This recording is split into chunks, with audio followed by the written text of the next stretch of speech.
Hey guys, welcome to the channel. Welcome back to the channel. This is Life in Denver. I am Joe. This is my business partner, Monique. Today we're checking out Park Hill, a great neighborhood in Denver. This is one, especially if you're trying to raise a family, we definitely don't want you to miss because it's one of the most family-friendly neighborhoods in all of Denver.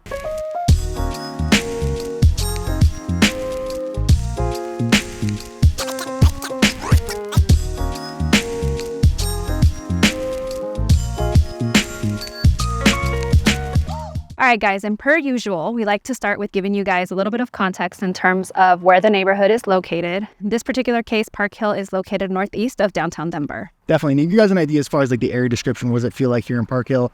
Park Hill is an awesome area because it's actually one of the most historic neighborhoods here in Denver. So what you tend to find is just some wider streets, some wider sidewalks, as well as just some bigger lot sizes too. So when you are raising those families and when you do want just some space for the kids to run in the backyard, for city lots, these are some of the biggest ones you're going to find. As well as it's just great proximity to a bunch of family-friendly activities we'll jump into here in a second. So just a great area all around. All right, guys, and as Joe was mentioning, one of my favorite things about the neighborhood is its proximity to family activities. My all-time favorite, obviously the zoo. I am a zoo lover. I claim I go there for my daughter, but I may selfishly also go there for myself.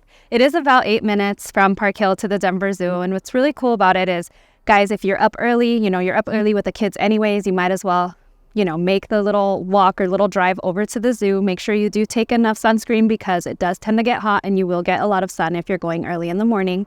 You do want to go early in the morning as well because the zoo does get busy and you definitely want to avoid the lines. Definitely, and a lot of cool stuff in that general area too. It's not just the zoo. So actually right next door you have the Denver Nature and Science Museum too. So if you do catch a day where maybe it's not so sunny out, although it's rare out here in Denver, that's a great spot to hit too because you can obviously do that indoors, find something else to do there during the day.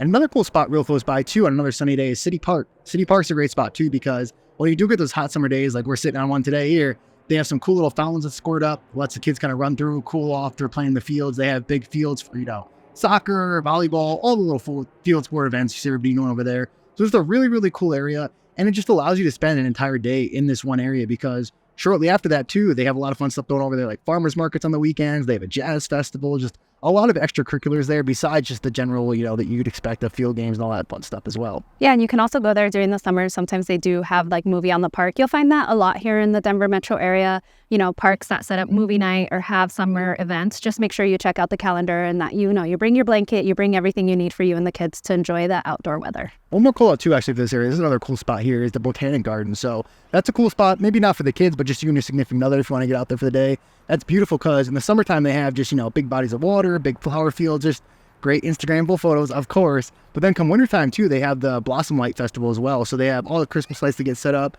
Definitely Monique was warning me this year because I messed up last year. You got to book that in advance. So they have time slots. So you want to make sure that you're getting that scheduled like a week or two in advance. Get your time slot figured out. Because otherwise what happens is you wait 2-3 days before like I did. Then you're in the doghouse. Then you're in trouble. You didn't get the tickets. So make sure you get that squared away ahead of time. All right, guys. So we're telling you all the fun stuff to do in this area. More importantly, though, let's jump into housing. Because obviously if you want to spend some time here, you want to live here. So in terms of housing, what you tend to find is the median home price here in this area is about $700,000.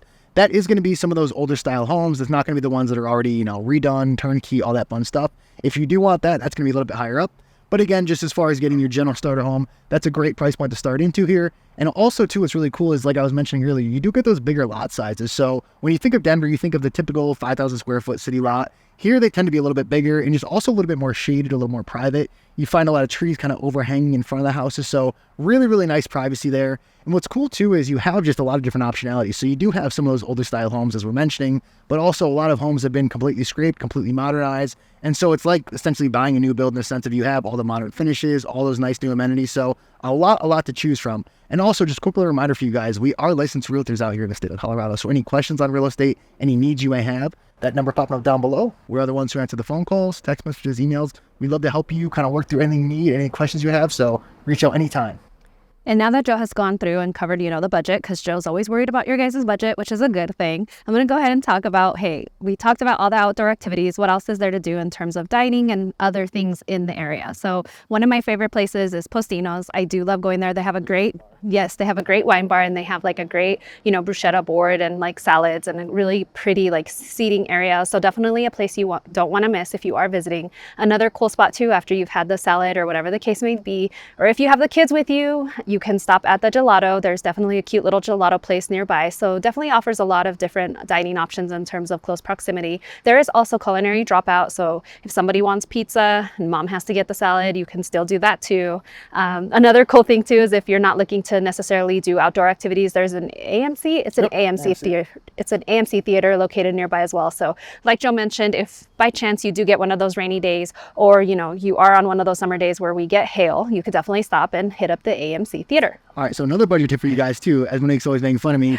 Hostino, if you do go there, check out Monday, Tuesday nights. They have for $50, you get a bottle of wine and a charcuterie board, or whatever they call, cheese board, whatever. Those are a great deal, so I highly recommend checking that out. It's a cheap date night for you guys. And then 2, they also have Hop Dottie Burger Bar, phenomenal name, as well as Sexy Pizza. So whoever's coming up with these names, credit to you guys. But overall, just a great variety as far as dining options, budget dining options, and of course the movie theater for those rainy days. So hard spot to beat overall. All right, so a few more little fun activities for you to do in the area if you don't want to do all the little family fun activities. So they have a great golf course here in Park Hill as well, right over by City Park.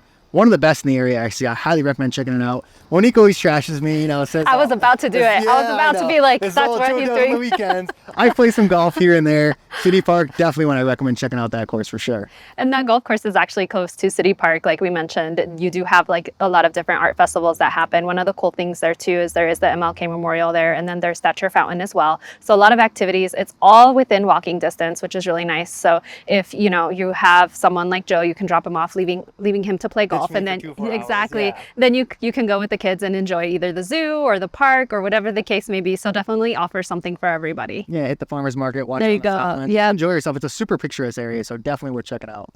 Guys, and as much as Joe and I love making these videos for you, we would love to help with any real estate needs you may have. Feel free to contact us at the email, call, text, email, whatever the case may be. And we'd love to hear from you guys, and we'll catch you on the next one. Thanks so much for watching, guys. We'll catch you in the next one.